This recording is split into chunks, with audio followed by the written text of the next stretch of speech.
ओम नमो भगवते वासुदेवाय नमः। आज हम सत्यनारायण व्रत कथा का रसपान करेंगे। सत्य को नारायण के रूप में पूजना ही सत्यनारायण की पूजा है। इसका दूसरा अर्थ यह है कि संसार में एकमात्र नारायण ही सत्य है, बाकी सब माया है। सत्य में ही सारा जगत समाया हुआ है। सत्य के सहारे ही शेष भगवान पृथ्वी को धारण करते हैं। श्री सत्यनारायण व्रत का वर्णन देवर्षि नारद जी के पूछने पर स्वयं भगवान विष्णु ने अपने मुख से किया है।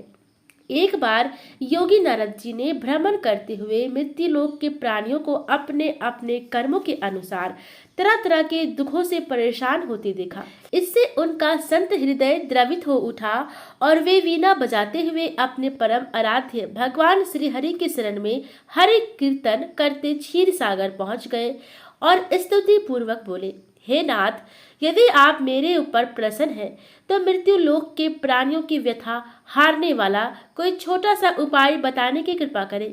तब भगवान ने कहा, हे वत्स, तुमने विश्व कल्याण की भावना से बहुत सुंदर प्रश्न किया है, अतः तुम्हें साधुवाद है। आज मैं तुम्हें ऐसा व्रत बताता हूँ जो स्वर्ग में भी दुर्लभ है और महान पुण्यदायक है तथा मोह के बंधन को काट देने वाला है, और वह है श्री सत्यनारायण व्रत। इसे विधि विधान से करने पर मनुष्य सांसारिक सुखों को भोग कर परलोक में मोक्ष प्राप्त कर लेता है। इसके बाद काशीपुर नगर के एक निर्धन ब्राह्मण को भिक्षावृत्ति करते देख भगवान विष्णु स्वयं ही एक बूढ़े ब्राह्मण के रूप में उस निर्धन ब्राह्मण के पास जाकर कहते हैं, हे विप्र, श्री सत्यनारायण भगवान मनोवांछित फल देने वाले हैं। तुम उनके व्रत पूजन करो, जिसे करने से मनुष्य सब प्रकार के दुखों से मुक्त हो जाता है। इस व्रत में उपवास का भी अपना महत्व है, किंतु उपवास से मात्र भोजन न लेना ही नहीं समझना चाहिए। उपवास के समय हृदय में ये धारणा होनी चाहिए कि आज श्री सत्यनारायण भगवान हमारे पास ही विराजमान है, अतः अंदर व बाहर शुचिता बनाए रखनी चाहिए और श्रद्धा विश्वास पूर्वक भगवान का पूजन करना चाहिए। उनकी मंगलमयी कथा का श्रवण जरूर करना चाहिए। सांझ काल में यह व्रत पूजन अधिक प्रशस्त माना जाता है। श्री सत्यनारायण की कथा बताती है कि व्रत पूजन करने में मानव मात्र का समान अधिकार है, चाहे वह निर्धन, धनवान, राजा हो या व्यवसायी, ब्राह्मण हो या अन्य वर्ग, स्त्री हो या पुरुष।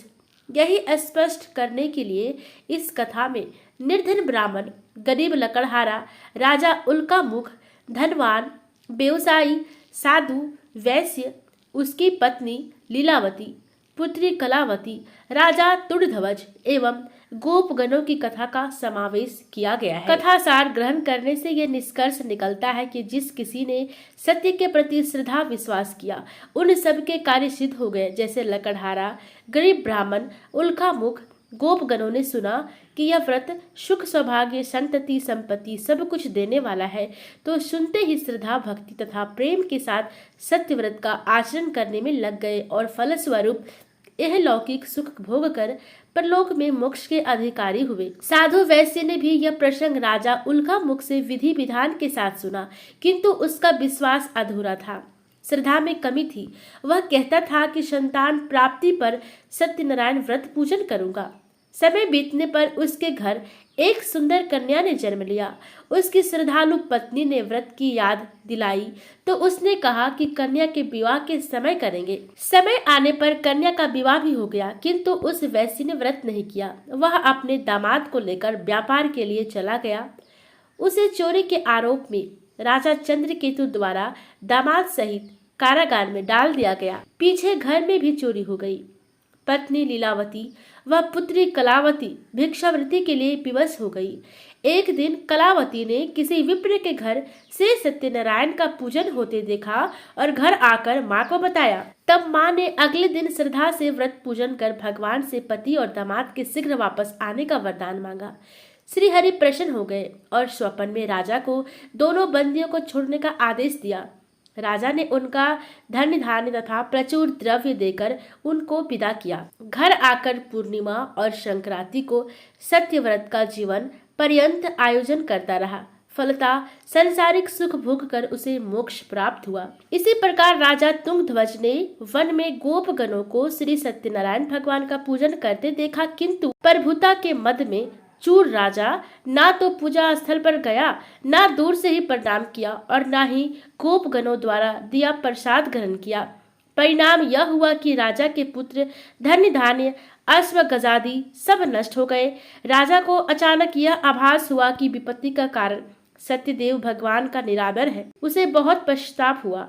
वह तुरंत वन में गया, गोपगणों को बुलाकर काफी समय लगाकर सत्यनारायण भगवान की पूजा की।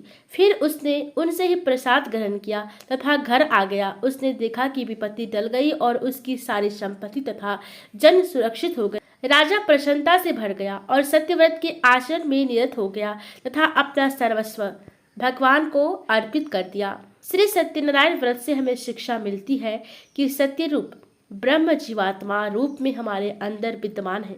हम सब सत्य के ही स्वरूप हैं, पर माया के वश में आकर नष्ट होने वाली वस्तुओं को संग्रह करने की सोचकर संसार में मग्न हो रहे हैं। इस अज्ञान को दूर करके सत्य को स्वीकार करना है और प्रभु की भक्ति करना ही मानव का धर्म है। यही सत्यनारायण व्रत और कथा का सार है। प्रेम से बोलिए श्री सत्यनारायण भगवान की जय।